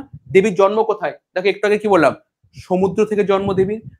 সমুদ্র সরি কি বললাম একটু আগে, দেখো এখানে এই যে অম্বুরাশি সুতা, অম্বু মানে কি? সমুদ্র, সমুদ্র কন্যা। তাহলে সমুদ্রের মধ্যেই তো তোমার কি থাকে? রত্ন থাকে তো। আর সেই রত্নগুলোর মধ্যে সবচেয়ে উৎকৃষ্ট যে রত্নটি, সেই রত্নের সঙ্গে এখানে দেবী লক্ষ্মীর তুলনা দেওয়া হয়েছে। সে উত্তর দিল আসলে কে? এ তো আসলে কি দেবী লক্ষ্মী, কিন্তু কার ছদ্মবেশে? সে প্রভাষার। কি বলছে? হাই পুত্র। তিনি একটা দেখো ব্যঞ্জনা শব্দ ব্যবহার করেছে, একটা হচ্ছে কি বলবো এটাকে, একটা অব্যয় ব্যবহার করেছেন। একটি এটাকে বলা হচ্ছে তোমার অনন্য অব্যয়, মানে যে অব্যয়ের মধ্যে হইতে কি করেছেন তিনি, কিন্তু একটা ব্যঞ্জনা, একটা দুঃখের ভাব প্রকাশ করছেন। হাই হাই পুত্র, কি মায়াবী মানব সীতাপতি। আসলে সীতাপতি কে? সীতা, দেবী সীতার পতি কে? রাম। তাই বলছে হাই পুত্র, মায়াবী মানব সীতাপতি তব স্বরে মরিয়া বাঁচিল। তাই সে তোমার স্বরের আঘাতে মরে গিয়েও আবার বেঁচে উঠেছে। তুমি জানো না সীতাপতি কি? মায়াবী মানব। তার মায়া জানে সে, সে তোমার স্বরে সে মরেছে ঠিকই, কিন্তু সে আবার মায়া বলে জেগে উঠেছে, জীবিত হয়েছে। আর তাই তো তোমার ভাইকে মেরে ফেলেছে। এটা কিছু আশ্চর্য নয়, এটা কিছু আশ্চর্য নয়। সীতাপতি একজন মায়াবী মানব, তাই অবাক হওয়ার কিছু নেই। নেই মেঘনাদ, তুমি এটা মানো। তুমি যতই তাকে হত্যা করো, কিন্তু সে রামচন্দ্র সীতাপতি সে হচ্ছে মায়াবী মানব। সে আবারও জীবিত হয়ে তোমার ভাইকে বধ করে, সেটা স্বাভাবিক ঘটনা। তাই বলছে যে তব স্বরে, অর্থাৎ তোমার স্বরে মরিয়া বাঁচিল, অর্থাৎ মরে গিয়েও বেঁচে উঠলো। যাও তুমি তাড়া করে রক্ষ রক্ষ কুল। তারপরে তুমি যাও, তাড়াতাড়ি যাও আর গিয়ে রক্ষ, দেখো এই শব্দটা মানে বুঝবে, রক্ষ মানে কি? এই রক্ষ মানে রক্ষা করো, রক্ষা করো। আর এই রক্ষকুল মানে মনে রাখবে রাক্ষস বংশ। বোঝা গেল? রক্ষ মানে রক্ষা করো, রক্ষকুল মানে কি? রাক্ষস কুল মানে বংশকে। বোঝা গেল? রক্ষকুল। তাই তুমি যাও গিয়ে তোমার রাক্ষস বংশ, কারণ মেঘনাদদের বংশ কি ছিল? রাক্ষস বংশ। তাই বলছে রক্ষকুল। কালে সমরে রক্ষ চূড়ামণি। বলছে কাল সমর মানে কি? কাল মানে মৃত্যু। মৃত্যুর সম যুদ্ধ। বোঝা গেল? মৃত্যু সম যুদ্ধকে বলা হচ্ছে কাল এ সমরে।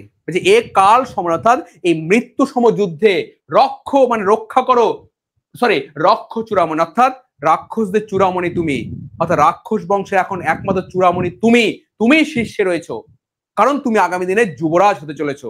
তুমি আগামী দিনের একজন এই লঙ্কার অধিপতি হতে চলেছো। তোমার পিতার পরে তোমার স্থান, তাই তোমারই তো উপর দায়িত্ব এই রাক্ষস বংশকে রক্ষা করা। তাই বলছে যে রক্ষ চূড়ামণি।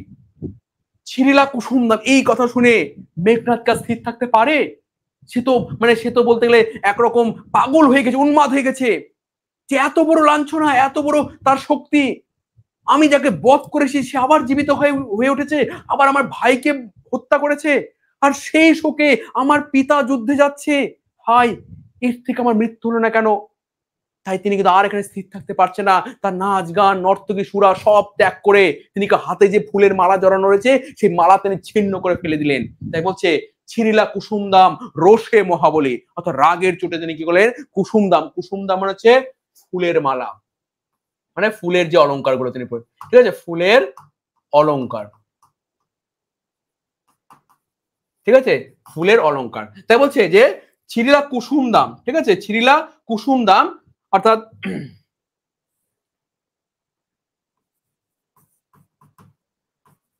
ফুলের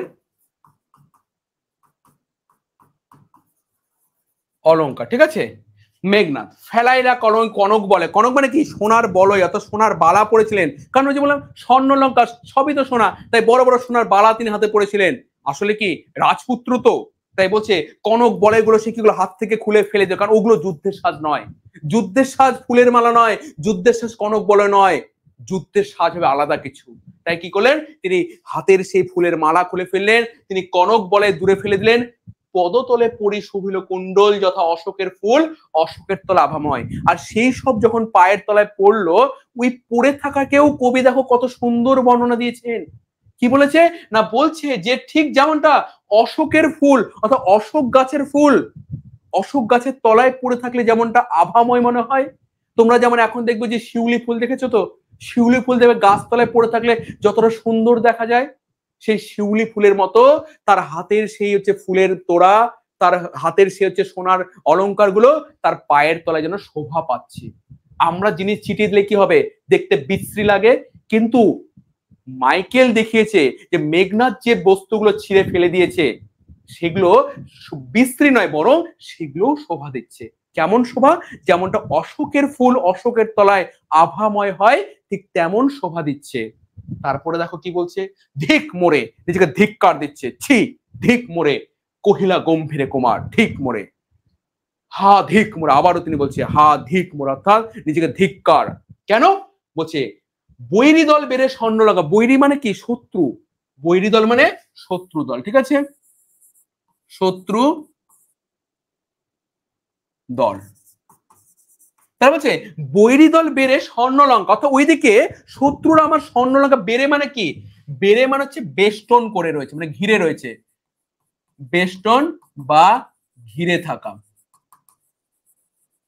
ঠিক আছে। বলছে ওইদিকে আমার স্বর্ণলঙ্কা, আমার পিতার স্বর্ণলঙ্কা, আমার স্বর্ণলঙ্কা শত্রুরা ঘিরে রেখেছে, আর আমি হেথা আমি বামাদল মাঝে, বামাদল মানে কি? নর্তকী, ঠিক আছে, বামা মানে নারী, তোমরা পড়েছি ইতিহাসে, নর্তকী, ঠিক আছে, নর্তকী, অর্থাৎ আমি নারীদের মাঝে নর্তকীদের মাঝে আমি আনন্দ করছি, ছি এটা কি শোভা পায়? কখনোই শোভা পায় না। আমার পিতা ওইদিকে আতঙ্কিত, আমার ভাই মারা গেছে, আমার পিতা যুদ্ধে যাওয়ার জন্য প্রস্তুতি নিচ্ছে, আর আমি নাচ গান করছি, আমি না আগামী দিনের যুবরাজ, এটাকে আমার শোভা পায়? আমার কি কর্ম চলছে? নিজেকে ধিক্কার দিচ্ছে। আমার এই সময় আমার রাজ্যে থাকা খুব দরকার ছিল, পিতার পাশে দাঁড়ানো খুব দরকার ছিল, অথচ আমি এখানে আমোদ প্রমোদ কারণে ব্যস্ত, নিজেকে তো ধিক্কার দেওয়ারই কথা। তারপরে কি বলছে দেখো, এই কি সাজে আমারে দশাননাত্য যে আমি ইন্দ্রজিৎ, বলছে আমি না দশাননাত্মজ। দেখো দশানন আত্মজ, দশানন মানে কি, এই শব্দটা মানে বোঝো, দশানন মানে হচ্ছে রাবণ, রাবণ। আর আত্মজ, আত্মজ মানে হচ্ছে পুত্র। দেখো দশানন রাবণ আর আত্মজ মানে হচ্ছে পুত্র, তাহলে দশাননাত্মজ মানে কি হলো, রাবণের পুত্র। রাবণের পুত্রকে দেখো বলে দিয়েছে আমি ইন্দ্রজিৎ। দেখো কি সুন্দর করে তিনি প্রয়োগ করেছেন কথাগুলো, যে দশাননাত্মজ আমি ইন্দ্রজিৎ, অর্থাৎ দশানন পুত্র আমি ইন্দ্রজিৎ। আর আমার কিনা এই সাজে, আমার পিতা 10টি আনন অর্থাৎ মাথা বিশিষ্ট, যার গর্বে যার দাপটে স্বর্গমত্ত পাতাল পর্যন্ত কাটে, আবার আমি নাকি ইন্দ্রজিৎ, অর্থাৎ আমি ইন্দ্রকে পর্যন্ত হচ্ছে তাকে আমি যুদ্ধে পরাস্ত করেছি, তাকে বন্দি বানিয়েছিলাম। হ্যাঁ, মেঘনাদ কিন্তু ইন্দ্রকে এক সময় যুদ্ধে বন্দি বানিয়েছিল। তারপরে ব্রহ্মার কাছে সে হচ্ছে মানে ব্রহ্মার সঙ্গে একটা মানে কি বলবো যে সলা পরামর্শ হয়ে এক শর্তে কিন্তু ইন্দ্রদেবকে এই মেঘনাদ কিন্তু ছেড়ে দিয়েছিল। যেহেতু ইন্দ্রকে জয় করতে পেরেছিল তাই তার নাম হচ্ছে ইন্দ্রজিৎ। অর্থাৎ স্বর্গের দেবরাজকে যে জয় করেছে সেই ইন্দ্রজিৎ, সেই ইন্দ্রজিৎ আমি। আর আমার রাজ্য, আমার দেশ আজ শত্রুতে ঘেরা, আমার ভাইকে বধ করেছে, আর আমি এখানে বামাদল মাঝে আনন্দ করছি। বুঝতে পারলে কথাটা? তাই দেখো কি বলছে, আন রথ তরা করে, সে সঙ্গে সঙ্গে সৈন্যদের হুকুম দিল, এই যা রথ নিয়ে তাড়াতাড়ি, তরাকরি মানে কি তাড়াতাড়ি, ঘুচাবে অপবাদ বধিরি পুকুর। অর্থাৎ এই অপবাদ, এই যে লাঞ্ছনা আমাদের রাষ্ট্রের উপর, আমাদের সমাজের উপর যে অপবাদ লেগেছে, যে দেখো দেখো এদিকে বীরবাহুর মৃত্যু, পিতা রাবণ একা অসহায় বোধ হয়ে যুদ্ধে যাওয়ার জন্য প্রস্তুতি নিচ্ছে, আর ওইদিকে তার ছেলে দেখো আমোদ কারণে ব্যস্ত, প্রমোদ কারণে ব্যস্ত। হায় রে কি অবস্থা দেশের, একটা লাঞ্ছনা, সবাই হাসছে উপর থেকে, দেবরাজ হাসছে, আমাকে নাকি তুই বধ করেছিলি, আজ তোর দেখ কি অবস্থা। তাই বলছে এই লাঞ্ছনে অপবাদ আজ আমি ঘোচাবো, আমি একবার যুদ্ধে নামি। তারপর দেখো কি বলছে, সাজিলা রথীন্দ্রস্বব বীর আভরণে, অর্থাৎ রথীন্দ্রস্বব কথাটা মানে দেখো, রথী, রথী মানে কি, এই শব্দটা যে মানে বিশ্লেষণ করে দেখো, রথী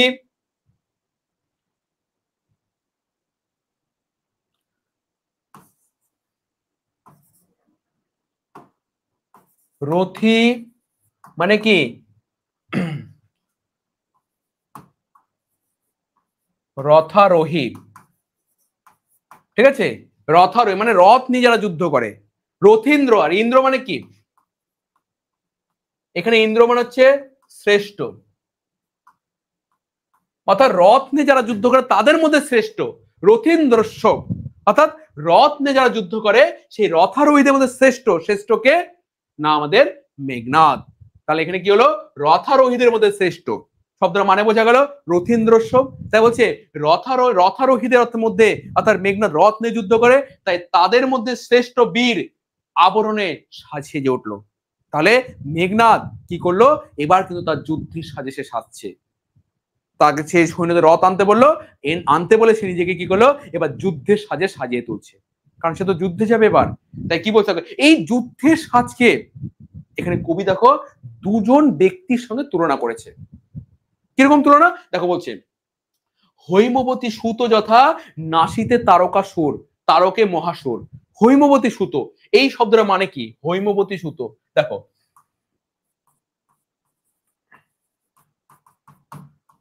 হৈ মানে কি হিমালয়,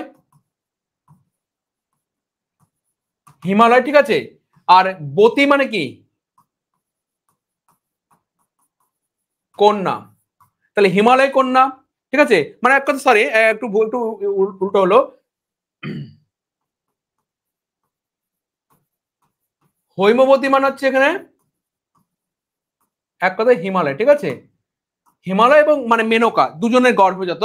আর সুত মানে কি সুতা, ঠিক আছে, সরি সরি সরি একটু দেখুন, হৈম, হৈম শোন হিমালয়, আর বতী হচ্ছে কন্যা। তাহলে হৈমবতী অর্থাৎ কি হিমালয়ের কন্যা, কে হিমালয়ের কন্যা, দেবী পার্বতী, ঠিক আছে, এটুকু বোঝালো দেবী পার্বতী, ঠিক আছে। আর তার সুত, তাহলে পার্বতীর সুত সমান সমান কি পার্বতীর পুত্র। এবার পার্বতী পুত্রকে দুজন আছে, কার্তিক আর গণেশ, কিন্তু এখানে কার্তিকের কথা বলা আছে। পার্বতী পুত্র আমি লিখে দেখ ব্যাকেটে কার্তিক, বুঝা গেল? পার্বতী পুত্র কার্তিক। হৈমবতী সুত মানে কি? হৈমবতী সুত মানে দেখো এই যে হৈমতে হিমালয়, বতী হচ্ছে কন্যা, হিমালয়ের কন্যা কে? হিমালয়ের কন্যা হচ্ছে দেবী পার্বতী, আর তার পার্বতী সুত মানে কি পার্বতীর পুত্র, ঠিক আছে? পার্বতী পুত্র কে? পার্বতীর পুত্র হচ্ছে কার্তিক। ক্লিয়ার? তাই বলছে যে পার্বতী সুত অর্থাৎ একটু এখানে বানানটা ভুলেছে, পার্বতী সুত অর্থাৎ হিমালয় পুত্র মানে সরি পার্বতীর পুত্র কার্তিক কি করেছিল না মহাসুর হৈমবতী সুত যত নাসিতে তারক মহাসুর, অর্থাৎ এই হৈমবতী সুতর কার্তিক সে একবার তারক অসুরকে, যে তারকাসুর স্বর্গের দেবতাদের যে কিনা ভীষণ রূপে তাদেরকে অত্যাচারিত করে তুলেছিল, ঠিক আছে? ব্রহ্মার বর পেয়ে সে কিন্তু ভীষণ ভাবে যুদ্ধ করেছিল, ঠিক আছে? মানে যুদ্ধ বলতে সে দেবতাদের কিন্তু অতিষ্ঠ করে তুলেছিল। আর সেই সময় এই তোমার হচ্ছে পার্বতীর পুত্র কার্তিক সে গিয়ে কি করেছিল না এই তারকাসুরকে বধ করেছিল। আর সেই দিন তার যে যুদ্ধের বেশ, তার যে ভেতরে যে দাম্ভিকতা ছিল, সেই দাম্ভিকতাকেই কিন্তু এখানে মাইকেল তুলনা করেছে কার সঙ্গে? মেঘনাদের সঙ্গে। অর্থাৎ মেঘনাদ আজকে ঠিক সেই রূপে সেজে উঠেছে। কি রূপে? যে রূপে হৈমবতী সুত যথা নাসিতে তারকে মহাসুর, অর্থাৎ তারক মহাসুরকে, মহা অসুর, এখানে তারক মহাসুর মানে কি মহা অসুর, ঠিক আছে? মহা অসুর, এই তারক মহাসুরকে বধ করতে যে সাজে সেজেছিল সেই রূপে সেজেছে। কিংবা আরো একজন ব্যক্তির সঙ্গে তুলনা দিয়েছে, কিংবা যথা বিহন্নলারূপী কিরীটি বিরাট পুত্র সহ উদ্ধারিত গোধন। এখানে একটু বলে রাখি যে কিরীটিকে, বিহন্নলারূপী কিরীটিকে, কিরীটি হচ্ছে অর্জুন, কিরীটি হলো অর্জুন, ঠিক আছে? বৃহন্নলারূপী মানে কি? এক কথাটা বলতে গেলে আমরা বলবো হিজড়া, ঠিক আছে? মানে উভয় লিঙ্গ যাকে আমরা বলি, ট্রান্সজেন্ডার, ঠিক আছে? হিজড়া রূপে, ঠিক আছে?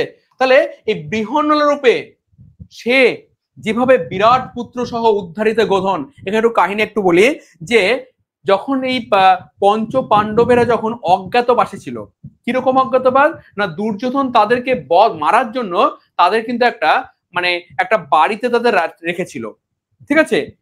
তো সেই বাড়িটা কিন্তু ছিল কি মানে পুরো বাড়িটাই কিন্তু সেখানে দাহ্য পদার্থে তৈরি ছিল, ঠিক আছে? তো সেই বাড়িতে রেখে এবং রাত্রি অন্ধকারে সেই বাড়িতে আগুন লাগিয়ে দিয়ে তাদের মেরে ফেলার একটা ষড়যন্ত্র ছিল। কিন্তু সেই ষড়যন্ত্র ভেদ হয়ে যায় এবং পঞ্চপাণ্ডব এবং তাদের মাতা কুন্তী জানতে পারে যে তাদের মানে বড় ভাই দুর্যোধন, ঠিক আছে, তাদেরকে হচ্ছে মারতে যায়। বড় ভাই বলতে না জ্যাঠতুতো ভাই, ঠিক আছে? তো মানে এক কথা গান্ধারীর মানে বলতে গেলে পুত্র দুর্যোধন। তো তখন তারা সিদ্ধান্ত নেয় যে তারা আর রাজ্যে ফিরে যাবে না, তারা কি করবে, তারা কিন্তু এবার অজ্ঞাতবাসে থাকবে, ঠিক আছে? এবং অজ্ঞাতবাসে থাকবে কিভাবে না তারা এমনভাবে থাকবে যাতে কেউ চিনতে না পারে। তাই কি করলো তারা কিন্তু বিরাট রাজসভায় গেল এবং সেখানে গিয়ে পঞ্চ পাণ্ডব 5 ভাই কেউ হয়তো ওই গরু মানে সরি কেউ হয়তো দেখা গেলো যে রন্ধনশালে ঢুকে গেল, যেমন হচ্ছে ভীম হচ্ছে সে রন্ধনশালে ঢুকে গিয়েছিল। তারপর হচ্ছে যুধিষ্ঠির সে হচ্ছে ওই আইন চালনার জন্য সে বিরাট রাজার হচ্ছে পরামর্শদাতা হয়ে উঠলো, ঠিক আছে? নকুল সহদেব তার হচ্ছে ওই বিরাট রাজার যে বিশাল গোধন ছিল তাদেরকে দেখভাল করার কাজে লেগে গেল। আর অর্জুন সে কোন কাজ নিল না সে কিন্তু বৃহন্নলার স্বাদ নিয়েছিল। হ্যাঁ, এখানেও কিন্তু একটা ইতিহাস রয়েছে, একটা মানে পৌরাণিক কাহিনী রয়েছে যে বৃহন্নলা এই রূপের কিন্তু তার একটা অভিশাপ ছিল, অর্থাৎ অর্জুনের উপর এক হচ্ছে বলতে গেলে নারীর এক অভিশাপ ছিল। তো সেসব আলোচনাগুলো আরো অনেক আলোচনা হবে। তো সেই নারীর অভিশাপের জন্যই কিন্তু সেদিন এখানে অর্জুন বৃহন্নলার বেশ পায় এবং সেই বেশে সে কি কাজ নিয়েছিল না সে বলেছিল আমি বিরাট রাজার কন্যা উত্তরাকে আমি কিন্তু নাচ গান শেখাবো। তাই নাচ গান শেখানোর শিক্ষারূপে অর্জুন কিন্তু ওখানে আশ্রয় নেয়। এই ছিল তাদের ছদ্মবেশ। এবার একদিন দেখা গেল কি যে দুর্যোধন তার কাছে খবর ছিল যে বিরাট রাজ্যেই এই পঞ্চ পাণ্ডবের লুকিয়ে আছে, তাই তাদেরকে খুঁজে বের করতে হবে। এবং সহজে তো খুঁজে বের করা যাবে না, তো কারণ অন্য রাজ্যে গিয়ে তো আর ইয়ে করতে পারে না, আক্রমণ করতে পারে না। তো তাই সে কি করলো, সে একটা পরিকল্পনা করলো। সে পরিকল্পনা এটাই করলো যে বিরাট রাজার যে হচ্ছে গোধন, অর্থাৎ বিরাট রাজার সম্পত্তির মানে মূল সম্পত্তি হচ্ছে তার অনেক গরু ছিল, এটাই তার সম্পত্তি, মানে তার রাজ্যের হচ্ছে মূল সম্পদ। তো বলছি সেই গোধন গুলো চুরি করে আনা হোক। আর এই গোধন চুরি করলে অর্জুন ঠিক সে কিন্তু নিজের বেশে থাকতে পারবে না, সরি নিজের ছদ্মবেশে থাকতে পারবে না, সে কিন্তু তার ছদ্মবেশে বেরিয়ে আসবে এবং যুদ্ধ করবে, আর তখনই সে ধরা পড়ে যাবে। আর সেই মোতাবেক সে কি করলো, গোধন চুরি করার কাজে লিপ্ত হলো। আর হ্যাঁ, তাই সেদিন কিন্তু অর্জুন সে কিন্তু চুপ থাকতে পারলো না, সে কিন্তু যুদ্ধে যাওয়ার একটা পরিকল্পনা। হ্যাঁ, কিরকম যুদ্ধ না, সে বিরাট রাজার পুত্র উত্তরকে সঙ্গে নিল, অর্থাৎ উত্তরকে বলো তুমি যুদ্ধ করবে, আমি তোমার সহায়তা করব, আমি তোমার রথ চালাবো। এবং সেদিন সে কি করলো, সে ওই যে সমীবৃক্ষ মূলে তার যে অস্ত্রগুলো রেখেছিল, সেই গান্ডীব, সেই অস্ত্র নিয়ে তিনি কিন্তু সেদিন যে সাজে সেজে উঠেছিলেন, ঠিক আছে, যোদ্ধার বেশে। কার বিরুদ্ধে না, দুর্যোধনের বিরুদ্ধে যুদ্ধ করার জন্য। সেই যুদ্ধের বেশকে এখানে বলা হচ্ছে যে বৃহন্নলা রূপে, অর্থাৎ তিনি কি রূপে ছিলেন, বৃহন্নলা ছিলেন, কিন্তু বৃহন্নলা রূপেই তিনি কিন্তু যোদ্ধা হয়ে উঠেছিলেন, কিরীটী হয়ে উঠেছিলেন, ঠিক আছে। তাই বৃহন্নলা রূপী কিরীটী বিরাট পুত্র, সহজে বলছে বিরাট পুত্র মানে কি, এখানে বিরাট পুত্র বলতে এখানে উত্তরের কথা বলা হয়েছে, উত্তর, আর মেয়ের নাম ছিল হচ্ছে উত্তরা, তাহলে বিরাট পুত্র নাম কি, উত্তর। এই বিরাট পুত্রকে সঙ্গে নিয়ে সেদিন অর্জুন যে রূপে সেজে উঠেছিল, সেই রূপে আজকে সেজেছে মেঘনা সেজেছে। ভাবো কত দূর দিয়ে বর্ণনা দিয়েছেন।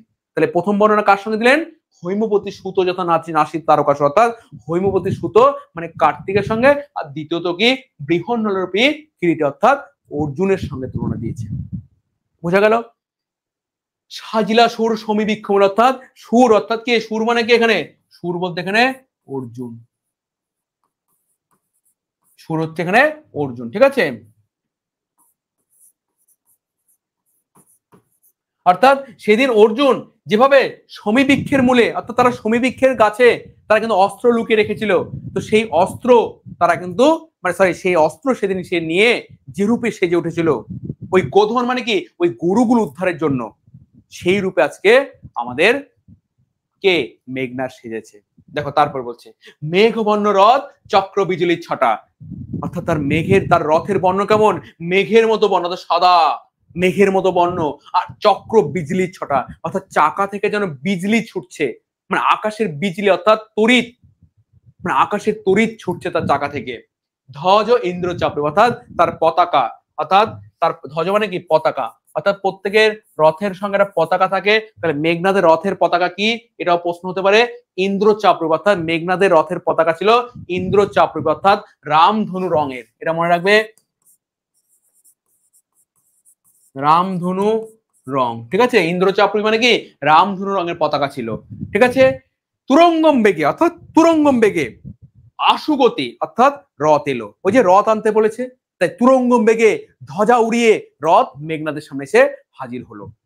তারপরে বলছে রথে চড়ে বীর চূড়ামণি, অর্থাৎ রথে চড়লেন বীর চূড়ামণিকে মেঘনাদ, তিনি রথে চড়লেন হেনকালে, ঠিক এই সময়ে প্রমীলা সুন্দরী।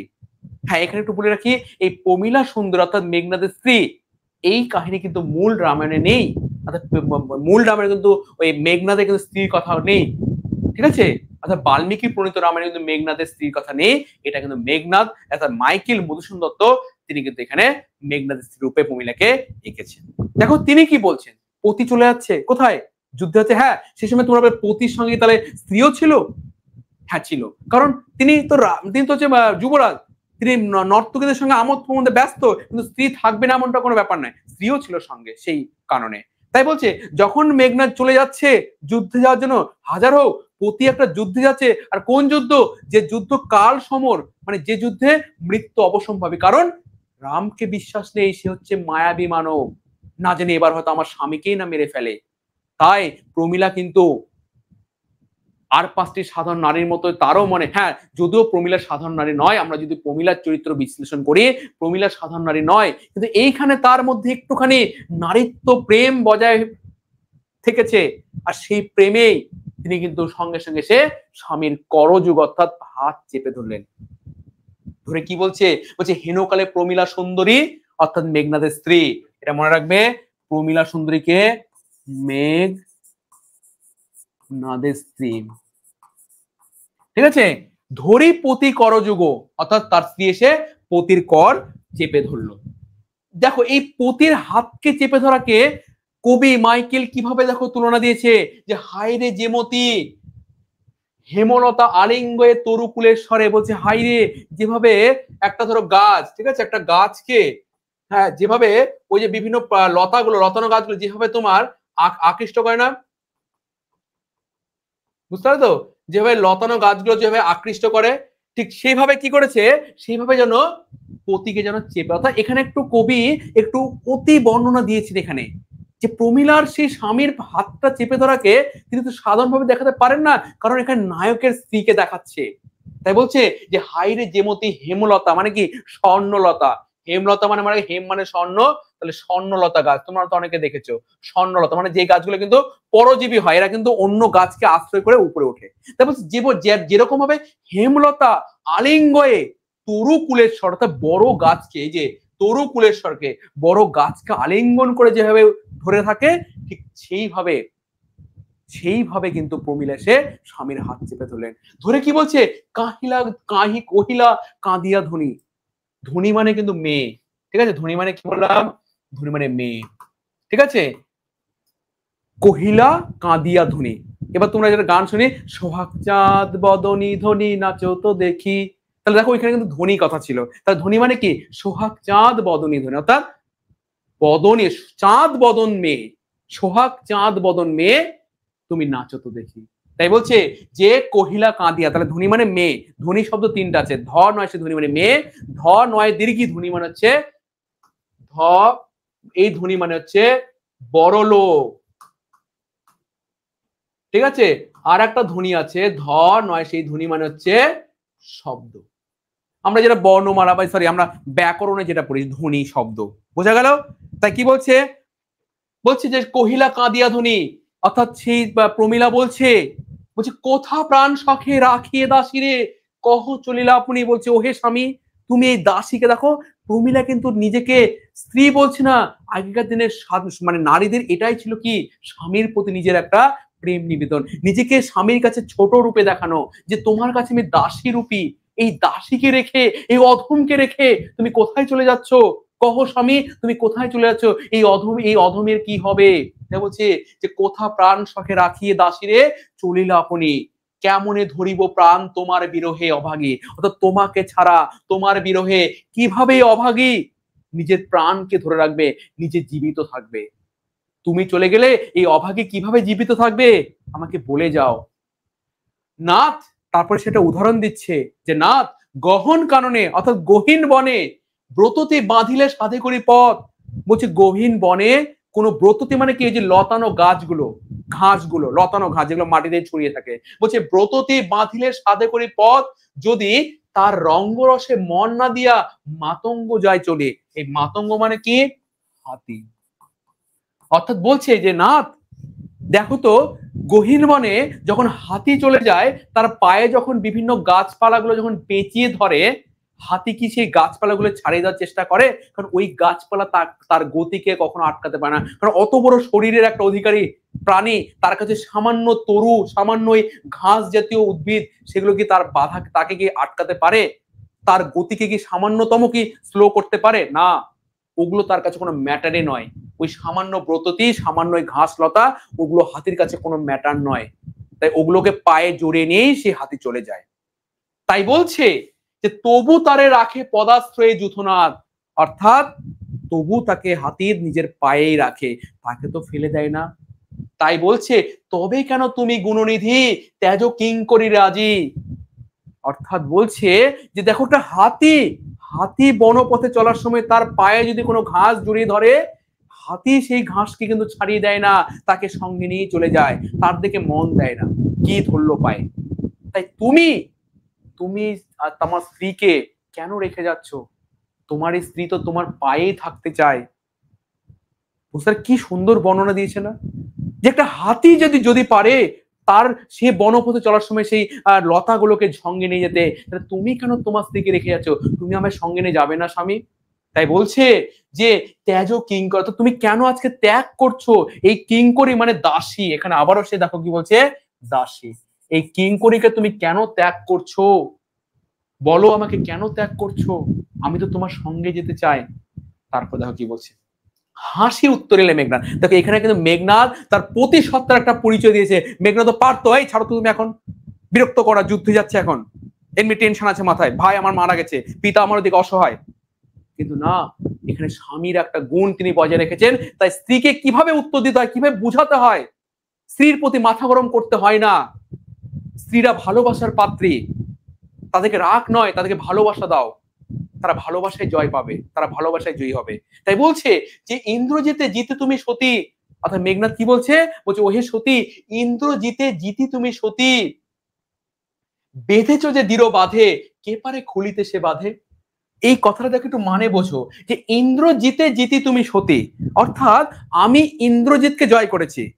এই যে ইন্দ্রজিতে মানে কি, আমি ইন্দ্রজিৎকে জয় করেছি, মানে দেবরাজ ইন্দ্র, স্বর্গের দেবরাজ ইন্দ্রকে আমি জয় করেছি। আর সেই ব্যক্তিকে তুমি জয় করেছো, তাহলে ভাবো তো, তুমি তো আমার থেকেও বড় যোদ্ধা। এইভাবে স্ত্রীকে বোঝাচ্ছে যে আমি তো ইন্দ্রজিৎকে জয় করেছি, আর আমাকে জয় করেছো তুমি কিভাবে, তোমার ভালোবাসা দিয়ে। তাই বলছে যে সতী, কে যে বেঁধেছো যে দৃঢ় বাঁধা, আমাকে তোমার ভালোবাসায় যে দৃঢ় বাঁধনে বেঁধেছো, কে পারে খুলিতে সে বাঁধে। অর্থাৎ তুমি মিছে ভয় পাচ্ছ, তোমার ভালোবাসার বাঁধনে আমি যখন বদ্ধ হয়ে আছি, আমার কিচ্ছু হবে না, কারণ তুমি আমার থেকেও বড় যোদ্ধা। আমি তো ইন্দ্রজিৎকে জয় করেছি, কিন্তু তুমি আমাকে জয় করেছো, আমার মন জয় করেছো, তাহলে তুমি আমার থেকেও বড় যোদ্ধা, আর তোমার ভালোবাসা আমার সঙ্গে আছে, আমার কিছু হবে না, তুমি বৃথা কিন্তু কষ্ট পেও না, দুশ্চিন্তা করো না। তাই বলছে তরাই আমি আসিব ফিরিয়া, তরাই মানে তাড়াতাড়ি আমি ফিরে আসবো। কল্যাণী, কাকে বলছে কল্যাণী? এখানে কল্যাণী বলছে কিন্তু ইয়েকে, তোমার হচ্ছে প্রমীলাকে, মনে রাখবে প্রমীলাকে, কল্যাণী হচ্ছে প্রমীলা, ঠিক আছে। বলছে তরাই আমি আসিব ফিরিয়া কল্যাণী, সমরে নাসি, অর্থাৎ যুদ্ধে নাশ করে, সমর মানে যুদ্ধ, যুদ্ধে নাশ করে তোমার কল্যাণ, অর্থাৎ তোমার কল্যাণে, তোমার ভালোবাসার আশীর্বাদে, তোমার কল্যাণে আমি সমরে নাশ করে খুব তাড়াতাড়ি তোমার কাছে ফিরে আসবো। কাকে নাশ করবে? রাঘবে, রাঘব মানে রামকে, ঠিক আছে। তাহলে দেখো বলছে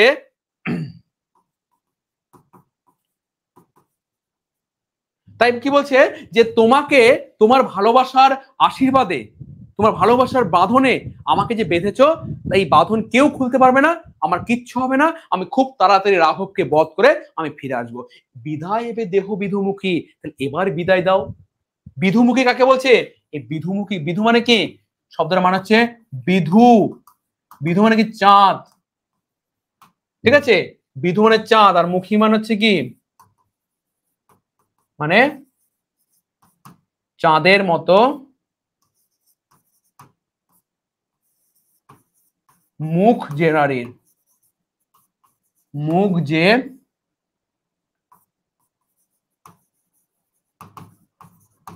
ঠিক আছে, সমাস করলে হবে কি, বিধুমুখী মানে বিধু, অর্থাৎ চাঁদের মতো মুখ যে নারী, অর্থাৎ এখানে কিন্তু প্রমীলাকে বলেছে তুমি বিধুমুখ, অর্থাৎ স্ত্রী দেখো গুণ বর্ণনা করছে স্বামী, তোমার মতো বিধুমুখী যার ঘরে আছে, তোমার মতো বিধুমুখী স্ত্রী যার সঙ্গে আছে, তার কিচ্ছু হবে না। বিদায় এবে দেহ বিধুমুখী, আমি তরাই যাব, আর রাঘবকে বধ করে আবার তোমার কাছে ফিরে আসবো। বুঝতে পারলে? উঠিল প্রবণ পথে ঘোরতর রবে, রথবর হৈম পাখা বিস্তারে যেন উড়িলা মৈনাক শৈল অম্বরজলি। এই বলে যখন মেঘনাদের রথ চলতে শুরু করলো, ঠিক যেন পবন পথ, অর্থাৎ আকাশে যেন ঝড় উঠে গেল, ঠিক আছে, হৈম পাখা বিস্তারে যেন, এখানে একটা তিনি উপমা দিয়েছেন, ঠিক যেমনটা হৈম মানে হিমের পাখা, বরফের পাখা বিস্তার করে একবার মৈনাক, অর্থাৎ হিমালয়ের পুত্র মৈনাক, এই মৈনাক পাহাড়, ঠিক আছে, পাহাড়ের পুত্র পাহাড়, ঠিক আছে, এই মৈনাক পাহাড়, মৈনাক শুনে মানে কি, মৈনাক পাহাড়, সে একবার মানে পবন অর্থাৎ বায়ুদেব তাকে একবার তাড়া করেছিল, তখন মৈনাক সে পাহাড় হয়ে কি করেছে, সে পাহাড় মানে কি বরফে আবৃত, সেই পাহাড় একটা দেখো গোটা পর্বত যদি আকাশে উড়ে, কি ভয়ঙ্কর দৃশ্য লাগবে না? ঠিক তোমরা বাহুবলী সিনেমায় দেখবে একটা দৃশ্য আছে কিন্তু এরকম, অনেকে হয়তো দেখেছো। তো সেই মৈনাক পর্বত যেভাবে তার হৈমপাখা বিস্তার করে, বিশাল আকৃতি পর্বত যেভাবে উড়ে পালিয়ে গিয়ে জলের মধ্যে আশ্রয় নিয়েছিল, ঠিক তেমনি আজকে মেঘনাদের রথ কিন্তু যাচ্ছে, হৈম পাখা বিস্তার করে একটা ভয়ঙ্কর রূপে তার মেয়ে তার রথ কিন্তু ছুটছে। আসলে নায়কের এন্ট্রি দেখাতে হবে তো। তোমরা দেখো না সিনেমাগুলোতে নায়ক কি এরকম করে কি চুপি চুপি আসে না, নায়ক যখন আসবে নায়কের পিছন থেকে দুটো বড় বড় গাড়ি ধুম করে উড়ে গেল, একটা ভয়ঙ্কর আগুনের গোড়ায় ভিতরে নায়ক বেরিয়ে আসলো। এইভাবে নায়কের কিচ্ছু হলো না, 8-10টা গুলি তার গা ঘেঁষে চলে গেল, নায়কের কিচ্ছু হলো না। এই তো নায়কের এন্ট্রি। নায়ক যখন পাটা রাখবে মাটিতে সেই জায়গাটা কি হয়, একটা হাওয়া দিয়ে একটা কি একটা ভয়ঙ্কর রূপ দেখানো হয় না, যে নায়ক পা রাখলো। বুঝতে পারলে তো? সেই মিঠুনের ডায়লগটা মনে আছে না, যে আমি যেখানে পা রাখি সেখানে যেই জায়গাটা প্রথমে কি গরম হয়। ঠিক আছে, তো বলছে নায়কের মতো সে কিন্তু আসছে, তাই তার কিন্তু বৈশিষ্ট্যটা কিন্তু একটু ভয়ঙ্কর রূপেই দেখাতে হবে। তাই কি বলছে যে সিঞ্জিনি আকস্মী রোষে, সিঞ্জিনি মানে কি, ওই যে ধনুকের হচ্ছে ছিলাটা, ঠিক আছে, এখানে সিঞ্জিনি মানে বলে রাখি ধনুকের ছিলা, ঠিক আছে, সিঞ্জিনি মানে কি ধনুকের ছিলা, সেটা সে বারবার মানে তার মানে সহ্য হচ্ছে না, তার একটা সবুজ হয়েছে না, সে বারবার যেমন টানছে, মানে এরকম টানছে সে, ঠিক আছে, সে কিন্তু ধনুকের ছিলাটা বারবার সে টানছে আর ছুটছে, মানে সে কখন যাবে আর কখন রামচন্দ্রের সঙ্গে যুদ্ধ করবে। তারপরে সিঞ্জিনি আকস্মী রোষে টঙ্কার এলা ধনু, অর্থাৎ ধনুকের টঙ্কার আওয়াজ দিচ্ছে। ঠিক যেমনটা এই ধনুকের আওয়াজকেও কবি এখানে দেখো তুলনা করেছেন কার সঙ্গে, বলছে পখীন্দ্র বীরেন্দ্র পখীন্দ্র যথা নাদে মেঘ মাঝে, অর্থাৎ এখানে বীরেন্দ্র পখীন্দ্র অর্থাৎ পাখিদের মধ্যে বীর পাখি অর্থাৎ শ্রেষ্ঠ পাখি কে, সে গরুর পাখির কথা বলা হয়েছে, ঠিক আছে, গরুর পাখি, ঠিক আছে, অর্থাৎ এই গরুর পাখি ঠিক এরা কিন্তু হচ্ছে প্রকৃতিতে থাকে না, এরা কিন্তু মেঘের মধ্যে বিচরণ করে। তাই বলছে এই গরুর পাখি মেঘের মধ্যে থেকে যেরূপ নাদ করে, যেরূপ শব্দ করে, মেঘনাদের ধনুকের টঙ্কার ধ্বনি কিন্তু আজ সেই রূপ। মানে ভাবো কত ভয়ঙ্কর ধনুকের শব্দ, টং টং করে আওয়াজ হচ্ছে। কাঁপিলা লঙ্কা, অর্থাৎ লঙ্কা কেঁপে উঠলো। কাঁপিলা জলধি, জলধি মানে কি সমুদ্র, সমুদ্র, ঠিক আছে, কাঁপিলা জলধি অর্থাৎ সমুদ্র। এখানে জলধি শব্দটাকে যদি ব্যবহার করা হয়, জল ধারণ করেন যিনি, এটা হবে হচ্ছে উপপদ তৎপুরুষ,